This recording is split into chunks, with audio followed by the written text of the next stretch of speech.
You ready? I'm ready.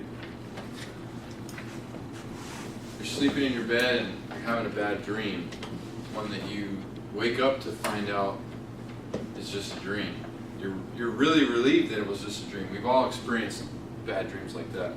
I'm here to tell you about a real life situation that most people wish was a bad dream that they could wake up from. You just got arrested for a minor crime, or maybe just a misunderstanding, and you find yourself sitting next to a man who committed murder. You're terrified out of your mind.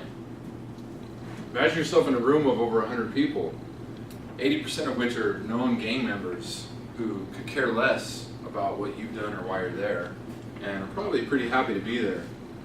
This is both a terrifying and memorable experience. Danger is around every corner, and you are concerned for your life. I'm here to talk to you about what it's like to be arrested, what it's like to be in jail, and ultimately getting out of jail. The arrest is quite humiliating. You are handcuffed, you're placed into the back of a cruiser where you have maybe this much leg room or less. Your arms are behind you, they're tight, and they're very uncomfortable. And you're sitting there asking yourself, why am I there? From the squad car, you arrive at the jail and you're placed in a holding cell. The holding cell that I was in was LA County, and you are with any number of people from all walks of life. Transients are there, laying on the floor. It's filthy. I won't go into detail, but it smells, and you're there for hours, and you have no idea what's going to happen to you because you don't know what's next. From there, you're searched. They gather you up into a line of people, and you're standing one by each other, and they ask you to take off all your clothing and perform different exercises that allow them to know that you are not carrying anything. One of them is called the squatting cough. I'll tell you, it is not very comfortable to be in, especially when you have a bad knee.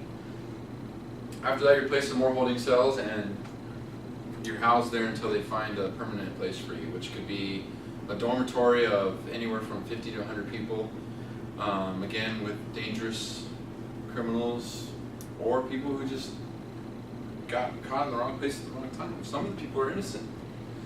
You never know. Staying in jail is not very fun. You're given a very thin mat, I would say about a ½ inch to an inch thick, and sometimes you have to sleep on the floor because there's no room, it's overcrowded. Now, there are some instances where even the floor area is crowded, so you have to sleep underneath the bottom bunk. You got about this much room to sleep underneath someone else under a bottom bunk. It's very uncomfortable. You get counted a few times during the day, and one of those is at 3 in the morning. And so you're woken up and counted, and then you get to go back to sleep, but then you're counted again a few hours later. It's not fun. You need to know how to act in jail. You're with a lot of people who consider respect their number one way of getting around, way of interacting with each other. You need to respect people. They have their own politics, their own rules. So you not only have to follow the jail's rules, you have to follow inmate rules. Inmate rules are even more important, in my opinion, because if you don't follow the inmate rules, it can hurt you. If you don't follow the jail rules, well, they'll just discipline you, but they're not going to hurt you. Food is terrible. The accommodations are terrible. They're not meant to be nice. And depending on where you're staying and what you've done, you could be placed in a working dorm. I was placed in a working dorm because my crime was very minor and I had never had any prior history. So I ended up being a waiter serving officers for the short time that I was there. And I found that to be rather pleasant compared to the other accommodations. I got to eat regular human food and had TV all night long.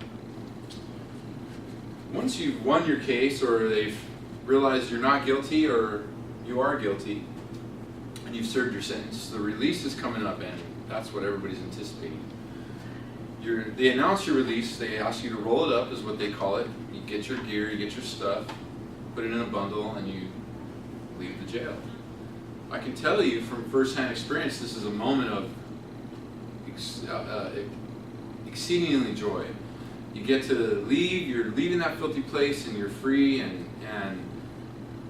never going to do it again, is what everybody's thinking most of the time. There is a high return rate of 80%. And I thankfully was not one of that statistic. I was the 20%. I never went back. But I have to say that it is a terrible place to be. Bottom line is just jail is not fun.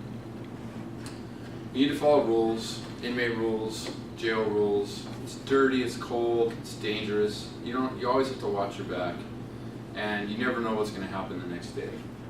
I don't recommend it to anybody who is out there maybe doing things they shouldn't be doing. They should reconsider, because jail is not a fun place to be. I kept practicing that word.